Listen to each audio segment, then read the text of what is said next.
Welcome to ABC campus. आज हम IFRS 8 operating segment का इंट्रोडक्शन लेक्चर पढ़ रहे हैं, जिसमें हम सबसे पहले डिस्कस करेंगे कि यूज़फुलनेस ऑफ सेगमेंटल इन्फॉर्मेशन क्या है। तो इस पूरे स्टैंडर्ड में बेसिकली रिक्वायरमेंट ये है कि ऑपरेटिंग सेगमेंट को आइडेंटिफाई करना है, फिर रिपोर्टेबल सेगमेंट को आइडेंटिफाई करना है और फिर डिस्क्लोजर्स जो हैं वो देने हैं सेगमेंट से रिलेटेड। तो सेगमेंट बेसिकली एक पोर्शन और पार्ट ऑफ द एंटिटी को कहते हैं, कंपोनेंट को कहते हैं। तो पूरी एंटिटी की इंफॉर्मेशन के साथ साथ पार्ट वाइज इंफॉर्मेशन भी दी जाती है as per the requirement of this standard. तो इस सेगमेंटल इंफॉर्मेशन का फ़ायदा क्या है? जब आपने एंटिटी का ओवरऑल रिजल्ट दे दिया, ओवरऑल प्रॉफिट बता दिया, एसेट्स बता दिए, लाइबिलिटीज़ बता दी, कैश फ्लोज बता दिए, तो फिर ये सेगमेंट वाइज इंफॉर्मेशन की क्या रिक्वायरमेंट जो है ज़रूरी है, इससे क्या फ़ायदा होगा, इसको अब हम डिस्कस करेंगे। तो सबसे पहली बात तो ये है कि बहुत सारी जो एंटिटीज़ हैं, ख़ासतौर पे जो बड़ी कंपनीज़ हैं, उनमें बहुत डिफरेंट बिजनेसेस हो रहे होते हैं। अगर आप एग्जांपल लेते हैं यूनिलीवर की, तो उनकी प्रोडक्ट्स में कॉस्मेटिक्स भी है, सोप सर्फ वगैरह भी है, और इवन कुछ जो है आइसक्रीम के प्रोडक्ट्स भी हैं एंड सो ऑन।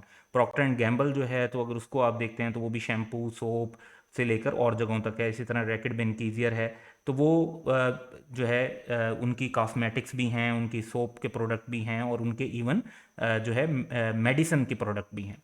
इसी तरह अगर आप एक पॉपुलर ब्रांड पेप्सी कोला को कंसीडर करें, तो जो लेज़ का चिप्स है वो भी पेप्सी कोला बनाता है, और बेवरेजेस को भी डील कर रहे हैं और वाटर बॉटल को भी डील कर रहे हैं। So many entities carry out several classes of businesses and operate in a number of countries. Pepsi या कोका कोला को अगर आप देखें तो वो दुनिया के मोर देन 100 कंट्रीज में ऑपरेट कर रही है। कोका कोला तो ऑलमोस्ट 200 कंट्रीज में ऑपरेट कर रही है। Each of these businesses and geographical segments carries with it different opportunities for growth, different rates of profit, and varying degrees of risk. Obviously अगर हम पेप्सी कोला की example लें, तो जो लेस का उनका सेगमेंट है, उसकी अपॉर्चुनिटीज़ जो है, पेप्सी कोला जो उनका ड्रिंक है, उसकी अपॉर्चुनिटीज से डिफरेंट होंगी, रेट ऑफ प्रॉफिट डिफरेंट होंगे, रिस्क लेवल डिफरेंट होगा। सो बिजनेस सेगमेंट्स जो हैं वो स्ट्रांगली इन्फ्लुएंस हो रहे होते हैं बाजुकात इकोनॉमी से। यानी कुछ ऐसे सेगमेंट्स होते हैं कि इकोनॉमी के अंदर चेंज आता है तो वो बहुत ज़्यादा इफेक्ट होते हैं। भी रिसेंटली अगर हम देखें तो कोविड-19 के बाद जो शादी हॉल्स वगैरह थे, या एजुकेशन सेक्टर था, वो काफ़ी ज़्यादा इन्फ्लुएंस हुआ।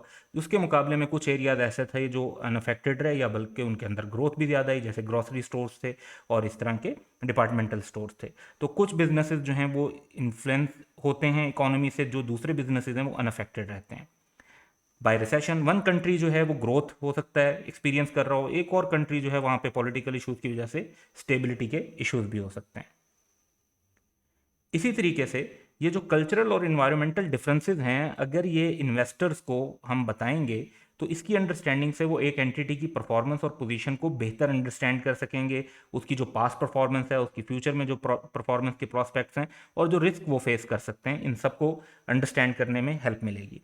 अब IFRS 8 कैसे ये हेल्प करता है? IFRS 8 रिक्वायर करता है कि सेगमेंटल इंफॉर्मेशन प्रोवाइड की जाए इन्वेस्टर को, ताकि वो डिफरेंट सेगमेंट्स का इम्पैक्ट अंडरस्टैंड कर सकें। और अगर एक यूज़र जो है वो फाइनेंशियल स्टेटमेंट का, वो उसे अगर आप सिर्फ प्रोवाइड करें एंटिटी की फिगर्स एज अ होल, यानी सेगमेंट इंफॉर्मेशन अगर प्रोवाइड ना की जाए, तो होगा क्या कि कुछ प्रॉब्लम्स, कुछ रिस्क, कुछ प्रॉफिट्स, कुछ अपॉर्चुनिटीज जो हैं वो हाइड हो जाएंगी। कैसे हाइड हो जाएंगी? आप कहते हैं लेट्स से कि जी एक बिजनेस के दो सेगमेंट हैं, और एक सेगमेंट में जो है ना 180 का प्रॉफिट हुआ, और दूसरे सेगमेंट में जो है ना 20 का लॉस हुआ। अगर हम सेगमेंटल इन्फॉर्मेशन नहीं देते तो हम सिर्फ नेट प्रॉफिट बता देंगे 160 का। जबकि रियलिटी ये नहीं है कि बिजनेस ऑल टुगेदर अच्छा चल रहा है। रियलिटी ये है कि एक सेगमेंट उसका बहुत अच्छा ऑपरेट कर रहा है, और एक सेगमेंट में काफ़ी प्रॉब्लम्स हैं जिनको देखना चाहिए। तो अगर सेगमेंट वाइज इंफॉर्मेशन बताई जाएगी और बताया जाएगा कि इस एरिया में प्रॉफिट हो रहा है, इस एरिया में लॉस हो रहा है, तो इन्वेस्टर्स की जो अंडरस्टैंडिंग है एक बिजनेस के मामले में, वो इंप्रूव होगी। तो ये अपॉर्चुनिटीज़ को, प्रॉफिट्स को, प्रॉब्लम्स को, रिस्क को, जो एक अंडरलाइंग बिजनेस सेगमेंट के होते हैं, उनको अंडरस्टैंड करने में हेल्प मिलती है। तो this is called disaggregated financial information, जिसमें हम एज अ होल के बजाय उसके पार्ट्स के अंदर इंफॉर्मेशन दे रहे हैं। तो इससे analytical review on a segment भी मिलता है, सेगमेंट बेसिस पे, which will provide greater understanding of entity position and performance, और better assessment of its future. तो अगर हम पेप्सी कोला के ओवरऑल रिजल्ट्स देखें, तो हमें नहीं पता चलेगा कि उन्हें अपने लेज या इससे जो रिलेटेड उनकी पोटैटो चिप्स से रिलेटेड जो लाइन है, प्रोडक्ट लाइन, उसमें क्या रिस्क फेस करने पड़ रहे हैं, और ड्रिंक में उनका क्या कंपटीशन है, और किस तरीके से चीज़ें उनकी चल रही हैं। अलग अलग इन्फॉर्मेशन होगी तो हर सेगमेंट को हम बेहतर अंडरस्टैंड कर सकेंगे। सो IFRS 8 का कोर प्रिंसिपल ये है कि एक एंटिटी को इंफॉर्मेशन डिस्क्लोज करनी चाहिए ताकि यूजर्स ऑफ फाइनेंशियल स्टेटमेंट्स को इनेबल किया जा सके। किस चीज़ के लिए? कि वो nature and financial effect evaluate कर सकें बिजनेस एक्टिविटीज़ का जिसमें वो बिजनेस एंटिटी इंगेज होती है, और उन इकोनॉमिक इन्वायरमेंट्स का जिसके अंदर वो ऑपरेट करती है। तो ये वो कोर प्रिंसिपल है जिसको IFRS 8 फोकस करता है। जितनी भी डिस्क्लोजर रिक्वायरमेंट है वो असल में इस कोर प्रिंसिपल को सामने रखते हुए बनाई गई हैं। इसके बाद हम स्कोप डिस्कस करेंगे कि IFRS 8 किन कंपनीज पर अप्लाई होता है। तमाम कंपनीज पर अप्लाई नहीं होता। बेसिक इसका रूल अगर देखें तो ये लिस्टेड कंपनीज पर अप्लाई होता है। सो हम इसकी डिस्कशन करते हैं कि IFRS 8 shall apply to separate और इंडिविजुअल फाइनेंशियल स्टेटमेंट्स पर भी अप्लाई हो सकता है, और एक पेरेंट कंपनी पे भी अप्लाई हो सकता है जो कंसोलिडेटेड फाइनेंशियल स्टेटमेंट बना रही हो। कब अप्लाई होगा? उसके लिए क्राइटेरिया ये है कि चाहे वो इंडिविजुअल कंपनी हो या पेरेंट हो जो कंसोलिडेशन कर रही है, हुज डेट और equity instrument are traded in public market, चाहे वो पब्लिक मार्केट जो है डोमेस्टिक हो, फॉरेन हो, लोकल हो, रीजनल मार्केट हो, ओवर द काउंटर मार्केट हो, तो किसी भी जगह पे किसी स्टॉक एक्सचेंज, सिक्योरिटीज एक्सचेंज पर अगर उसके डेट और इक्विटी इंस्ट्रूमेंट कोई सा भी ट्रेड हो रहा है तो वो फिर ये इंफॉर्मेशन प्रिपेयर करेगी और प्रेजेंट भी करेगी।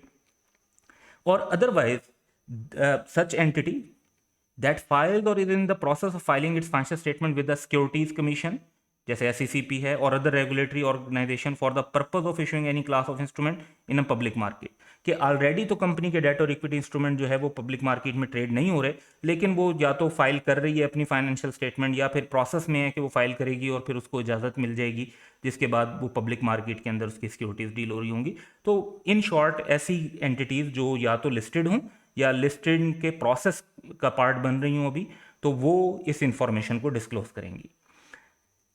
फिर फर्दर रिक्वायरमेंट IFRS 8 की ये है कि अगर एक एंटिटी जिसको ये IFRS अप्लाई नहीं करना, फॉर एग्जांपल एक कंपनी अनलिस्टेड है उस पर ये IFRS जो है अप्लाई नहीं होता, तो if an entity that is not required to apply this IFRS chooses to disclose information about segment that does not comply with this IFRS, कि वो सेगमेंट इन्फॉर्मेशन दे रही है लेकिन वो IFRS 8 के मुताबिक नहीं है, तो it shall not describe the information as segment information, तो फिर वो उसको सेगमेंट इन्फॉर्मेशन का नाम नहीं देगी। ये रिक्वायरमेंट इसलिए क्लियर है ताकि फिर ये मिसलीडिंग ना हो जाए कि यूजर्स को लग रहा हो कि ये तो IFRS 8 के मुताबिक बने हुए डिस्क्लोजर हैं, जबकि वो ऐसे ना हो।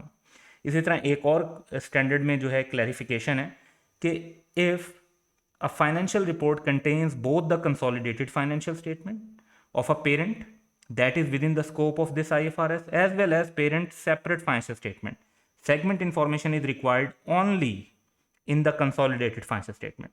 तो जो एक पेरेंट कंपनी जब फाइनेंशियल स्टेटमेंट्स बना रही होती है तो वो अपनी इंडिविजुअल फाइनेंशियल स्टेटमेंट्स भी बना रही होती है और वो अपनी कंसोलिडेटेड फाइनेंशियल स्टेटमेंट्स भी बना रही होती है जिसमें उसने अपनी सब्सिडीज के रिजल्ट्स को भी इन्वॉल्व किया होता है। सो ये जो IFRS 8 के डिस्क्लोजर देने होंगे ये फिर उसको सिर्फ कंसोलिडेटेड फाइनेंशियल स्टेटमेंट्स में देने होंगे, उसको अपनी इंडिविजुअल फाइनेंशियल स्टेटमेंट में ये डिस्क्लोजर देने की ज़रूरत नहीं है। So that's all for today. Have a good day.